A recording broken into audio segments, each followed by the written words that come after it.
Hi, I'm Stephanie Bass. And I'm Donald Montgomery. And you're in mixed company.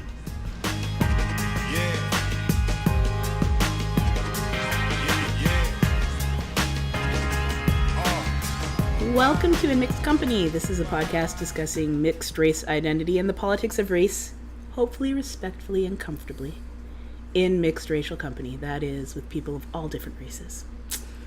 So, on the podcast today, the definitions. What are we even talking about? Do you like that title? I do. I came up with that title. I know, it's good. That's why we used it. I'm very proud of it. Yeah. I guess so. I think he wants more credit. This is a great title. Thank you, darling. Okay. I feel validated. Good. Perfect. Now let's get on to important things. So, in the first podcast, we sort of set up what we wanted to do, but then I felt that maybe we were being a little vague with the words that we were using and why we were using them. So I think the other thing too is that there's just literally so much to talk about. It's sometimes hard, at least for me anyway, and I'm sure you'll agree with me, but it's hard to stay focused on a very specific thing when you can go off into so many different tangents. I mean, the fact that we're even talking about this now is the fact that, like, part of it is because these issues have been around for so long. I know, but I think that there's there's not a lot of agreement on definitions, especially what racism is and what race is itself, that causes a lot of confusion when people are trying to talk about it, right? Especially well-meaning people who want to be allies, like they just don't know what the words actually mean. And so I think what I want to say today is that when we're talking about definitions, we're talking about established definitions. These are definitions that we made up for race and racism, right? Like, these are ones that we found. We're using a specific resource today. And as always, you're welcome to not agree with them. That's fine. I would love to hear some other resources about race and racism, but these working definitions are pretty good. Yeah. So and I mean, I think the hope is that these definitions will be useful to white people, I think like why definitions are important in general, especially when talking about identity or politics, is that you need to sort of set a lexicon, right? Yeah, baseline. So, because I think we agree that it'll help set the tone for the conversation. It makes it a little bit easier when everybody's sort of on the same page in terms of what the words are, or at least understand where each of the sides are coming from. So, for example, if we're going to have a productive discussion about race, racism, and all that stuff,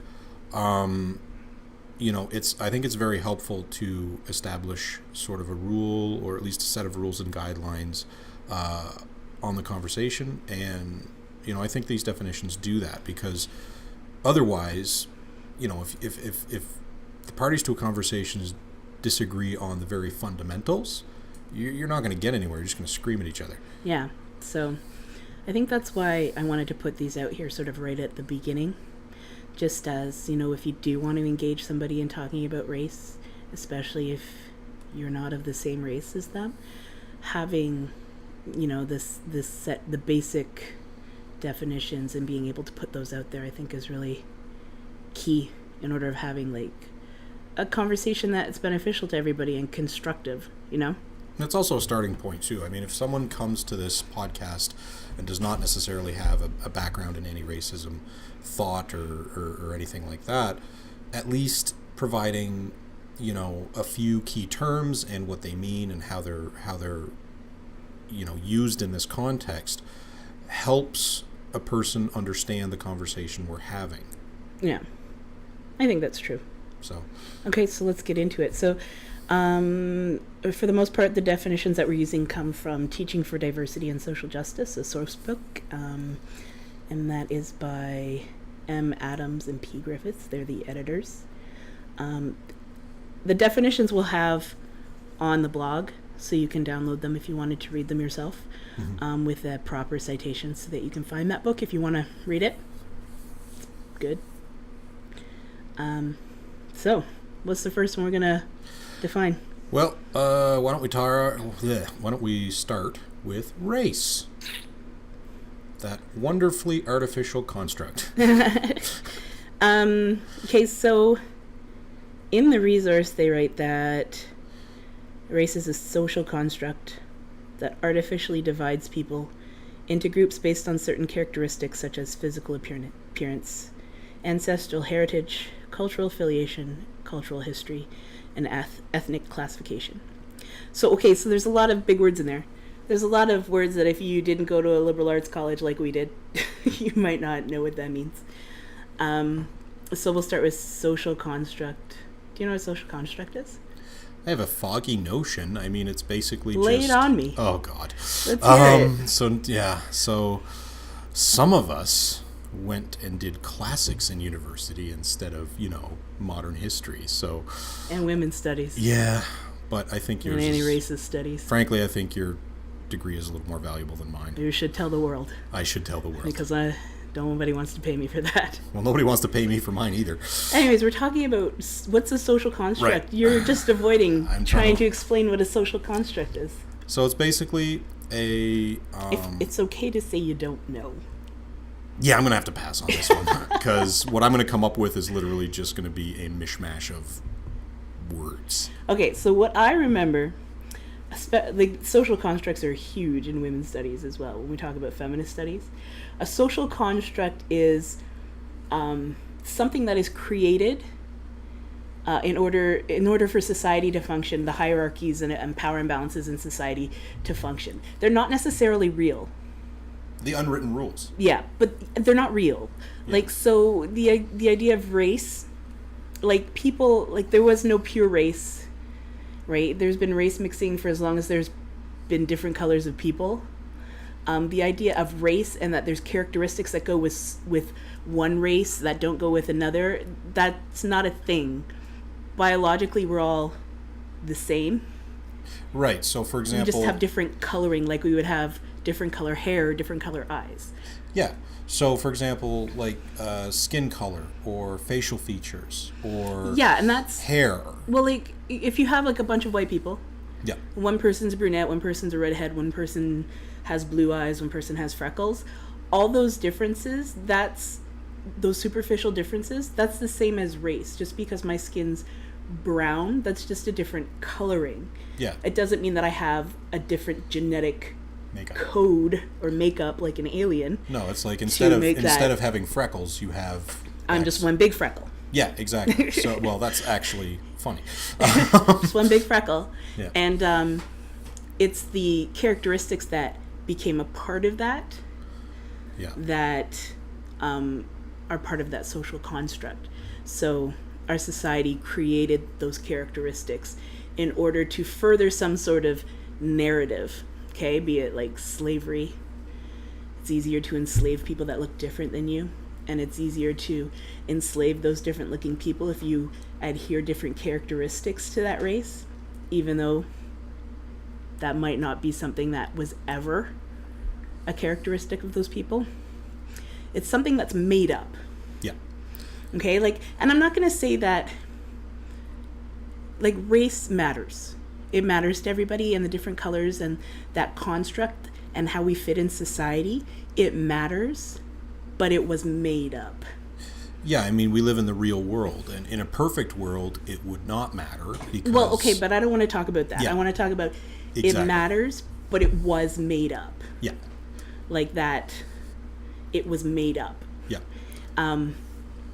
By a number of different people. Yeah. But the characteristics of race, and those traits that go with it, they were made up by people. Yeah. And then just accepted. And that's what sort of a social construct is. It's artificial. It's right in that definition, right? Right. That doesn't mean that it doesn't exist now. It does. And it affects every aspect of life. But it was just made up. Yeah. Okay? It's still important and it matters, but it was initially made up. It's not something that is scientifically true. Yeah. And I think that's a really important point when it comes to talking about race. Like, if you want to talk about the characteristics of races that we have now really come from, I think, the Victorian era. And I was telling you about this the other day, about Carl Linnaeus, who was a botanist, who had created this hierarchy of races and assigned characteristics and measurements to it and made it look really scientific. But really, at the end of the day, he just made it up. Yeah, and all he was trying to do was put white people at the top. Yeah, well, he did. And then underneath that, every different race going but he did down. that because he was white, right? Yeah, exactly. He wanted to prove you're not going to put superior. yourself at the bottom of the pyramid. Well, I mean, Not if you're a 19th century botanist in Europe. Yeah. Anyways, so it was made up. And that, I think, is the I said made up like 9 times. I want that to be the core of the idea of race. Very, very clear. That it was made up by somebody, and now we just think it's super important today. Yeah. Because it has affected people's lives significantly, right? Yeah, it has a real cultural significance now. So, anyways, that's where we're going with race. So let's talk about things. So, when we talk about race and how it affects people, right? Mm-hmm. I think one of the biggest things that we've sort of ever discussed about that and stuff like that is, especially with me, sort of in my introduction to how you've been treated, is how people make you other. Yeah, I mean. So by asking questions like, "What are you?" Like, "What are you?" That's my favorite one. From? What are you? And it's never good enough that you're from like Canada. Wait, let's go back to what are you? Oh God. I have some great answers for that one. What are you? Angry. That's the first one. What are you? Confused. Yeah. What are you asking me? So, those are my 2 favorite. Those are my go-to. For the what are you, I know exactly what they mean. Yeah, I mean they're always trying to figure out, your ancestry. I think that's significant though, because do people ask what you are? Me, no. They assume that, oh, look at you, you're a nice, God-fearing white boy from the country in Canada. So you're about as Canadian as you can get, even though... You are pretty Canadian. Yeah, but Canadian from the settler's perspective. Yeah. I mean, because my ancestors come from Ireland, Scotland, England, France. You're the great white north. Ugh. To the T. Exactly. And it's that is, unfortunately...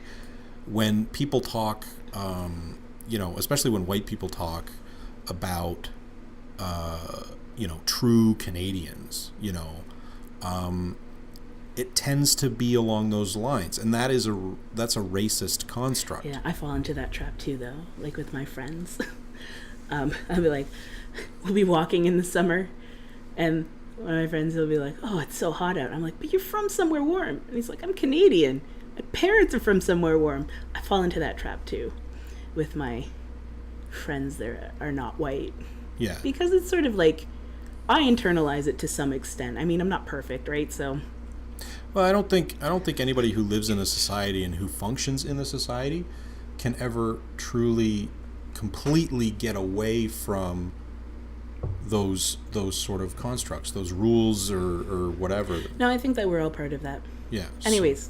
So race, big deal, made up. Yeah. I guess we could have done that instead of 7 minutes. Okay, so let's move on to the next one. So if you have race... What's racism? Yeah, the chief way of subordinating somebody by their race is called racism. Do you want to read this one? Sure. So, according to the book... racism is the systemic subordination of members of targeted racial groups who have relatively little social power. In this example, it's within the United States, so for example, Canada, but it can also be Canada. Basically, most westernized societies, really. Mm-hmm. So blacks, Latinos. I'm just going to shorten this here. Yeah. People who aren't white. There you go. So. They're subordinated by members by members of the racial or agent racial group who are relatively more powerful socially.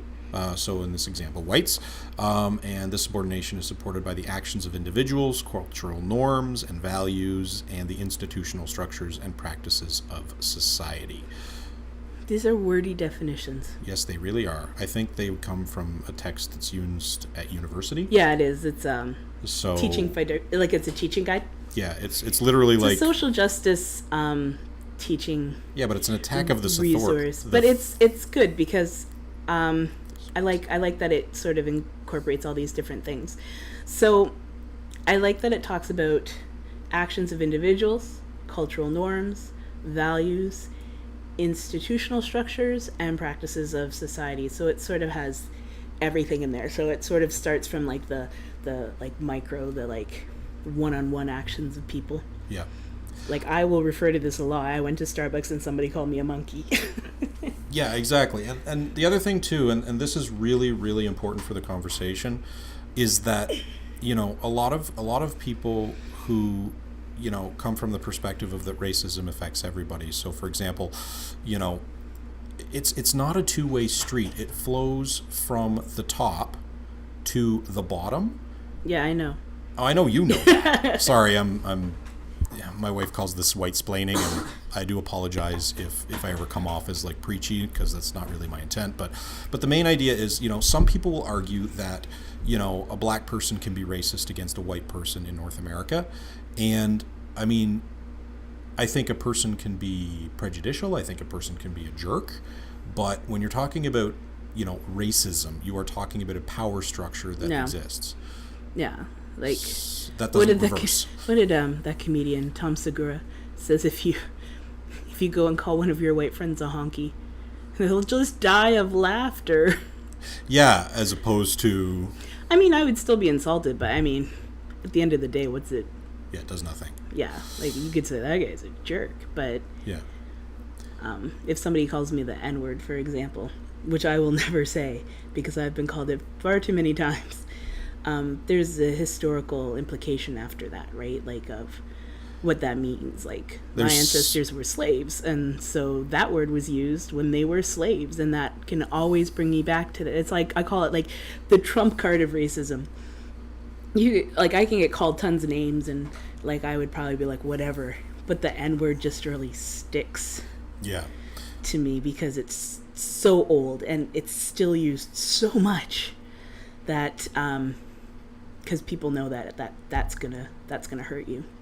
But anyways, I like the idea that it talks about the individuals. I also like that it incorporates cultural norms, which I would love to talk about what that means. Like cultural norms, like if you think about beauty, yeah, right, like and what makes a beautiful woman, yeah, like all those characteristics, like the long silky flowy hair and the thin body and like just light skin. Well, how many like for example, light skin,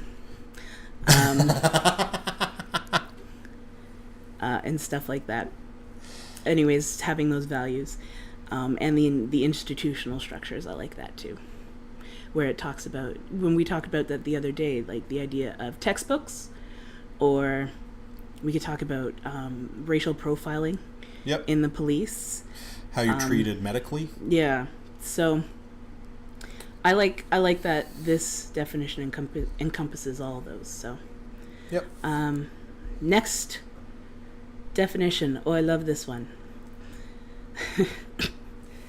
I like how she can't even say it without laughing. Because it's bound to start a flame war. So the next definition that I want to use is white privilege. Dun, dun, dun. It's kind of a hot button thing every time I talk with my white friends about it. They're not so sold on the idea. But the definition that we are looking at is the concrete benefits of access to resources and social rewards and the power to shape the norms and values of society, which whites receive unconsciously and consciously by virtue of their skin color in a racist society. Yeah. All right. I know why white people hate this. Yeah. And I kind of understand, because it's very difficult because nobody lives with all of sort of their identities separate. Their identities are sort of glommed together, and that makes them, right? So if you have a white person that is poor, for example, they are oppressed by their class, but they still have those benefits of being a white person. Yeah. But it's not easy to convince somebody who's living within like some form of oppression that they have some privilege. Yeah. So I include myself in some white privilege because I have pretty light skin. Mm-hmm. And that has been a huge privilege to me. Yeah, and I think the other thing too is, compared to like my father who's dark skinned or my brother who's darker skinned than I am. Yeah. Right? Like it has been a privilege to me. Well, for example, like would you say you have like an easier time at the border? Oh yeah. So do you have an easier interaction with, so for example, if a police car pulls you over or something like that because you're driving a little bit faster? Not always, but like for example, like I can find makeup shades and like I can find makeup in my shade. I didn't have to wait for Rihanna to create Fenty. Yeah. For me to have like coverage because my skin is light enough that it can fall within like a white person's olive tone, right? Yeah. So in other words, you had access to products and you had access to resources that other people just didn't have. Especially like I think too in Canada. Also like sort of the texture of my hair. Yeah. Because I'm biracial, like I can straighten it, or I have I have ringlets. Yeah. Of curls, and so it's never been described as quote unquote nappy. Yeah. In that sort of derisive. Sort of way, and so. I mean, there are privileges that come with being lighter skinned. Yeah. That maybe darker skinned people do not have.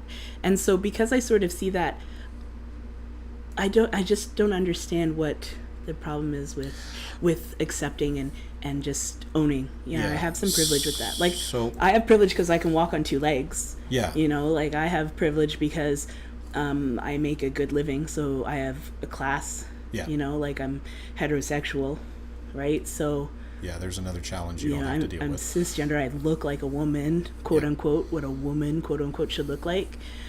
So I do have privileges in that way. Yeah. And in other ways, I'm not. And so I always, I don't understand people's apprehension. Yeah. I've like so I work with a lot of white people, and so do I. Yeah. And so there's a lot of, and so we've had conversations about this stuff too, because I've talked to people who have made inappropriate jokes. I've talked to people who have said things that they didn't think were particularly insensitive or offensive, and part of those conversations is usually about how oh well, we used to be able to say that and it was fine. And that to me is kind of like an older person's version of white privilege. Mm-hmm. And they've always had that, and then suddenly I used to be able to say that. Yeah. Well, you still can say that. Yeah, they're just now there. However, there's going to be consequences for saying that. As there should be. I mean come on. But yeah, so what happens is people feel like, it was always okay. Now it's not. What's the big deal? And so there's the problem. See, and I would argue that it was never okay. Exactly. But now we just sort of have a little bit more power and authority to tell you why it's not okay. Yeah.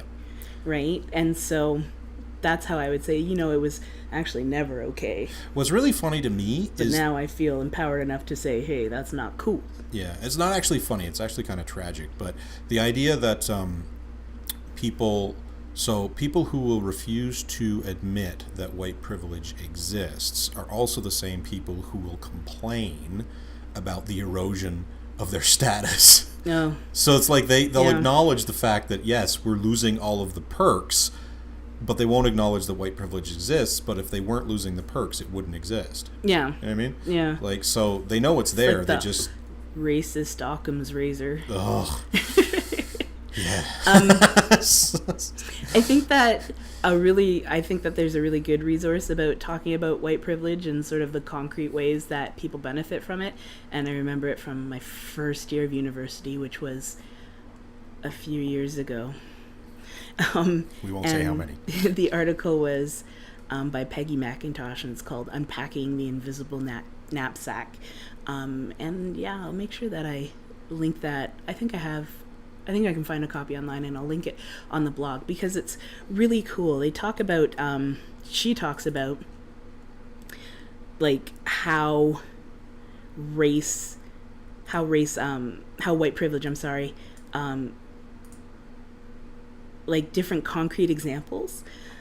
Like, let me find a good one. Like number 5, she says, I can go shopping alone most of the time, pretty well assured that I will not be followed or harassed. Exactly, yeah. You know, things like that we don't think about. We think about as givens, yeah. But really that's a privilege, right? I can be pretty sure of having my voice heard in a group in which I'm the only member of my race. So, and then she also talks about, I can speak in public to a powerful male group without putting my race on trial. And I'm never asked to speak for all the people of my racial group. Yeah. Which is something that I get quite a bit because I'm usually the only person of color in sort of my workplace. Mm-hmm. And so my favorite is number 6. I can turn on the television or open to the front page of the paper and see people of my race wildly represented. So... yeah. And not like represented stereotypically, right? Like, so, I mean, and she gives quite a few examples. Well, I'm just 50. She gives 50 examples. Yeah. Well, and there's of that. There's a great example that I remember from just from talking to you, and that is, you know, when you go to a job interview and the person sees you and is surprised you're black. Or, you know, that happened in New York City. Yeah, but you know what I mean? So that's the kind of thing. Should I tell the story? So should I tell the story? Yeah, sure. I had a job interview for a publisher. A fairly big publisher. We're not going to slag the publisher. A fairly big publisher, and I walked into the interview, and I do have a very Anglo name. Because my last name is from the English, right? And so I walked into the editor-in-chief, and she's like, "You're Stephanie Bass?" And I was like, "Yep." And she's like, "I thought you'd be white." And I was like, "Well, this interview's probably over. Any tips on how to get a cab on Fifth Avenue?"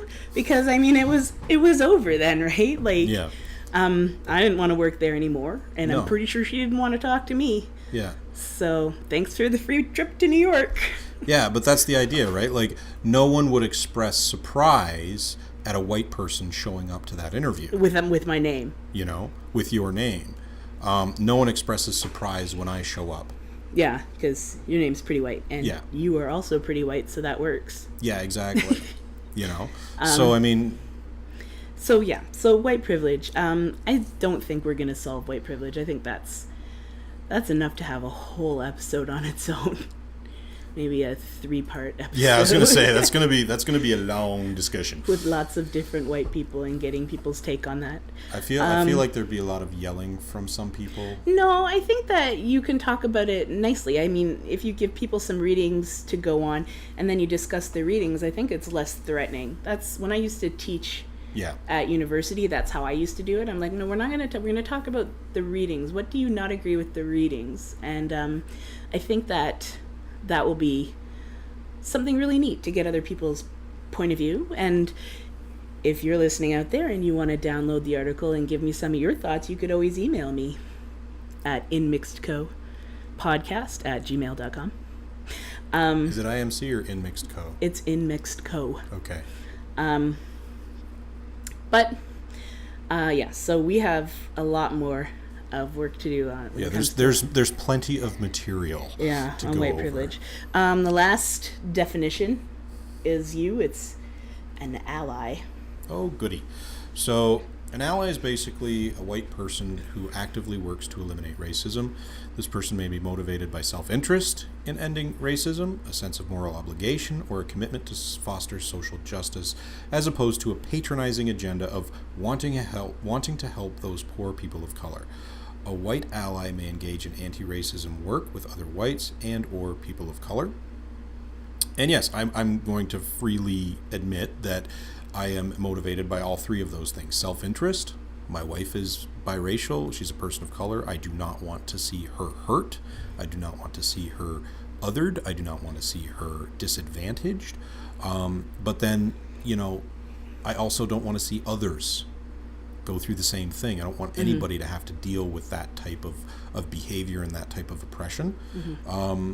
And I just think that as human beings, and this is something I learned from you, you kind of drilled it into my head eventually. It took me a while. But it's just the idea that people should be good to each other, not because of fear of some bearded dude in the sky or whatever, but just simply because we're all in this together and we're all we've got. If you're being good because of guy in the sky, go for it. Well, yeah. You do you. You do you. Whatever it takes. Yeah.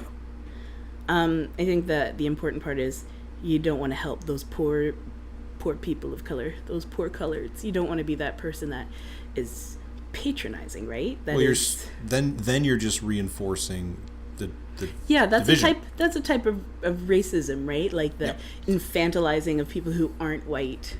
Because you have to take care of them, right? And so that's not a great place to be in either. You want to do it because it's the right thing to do.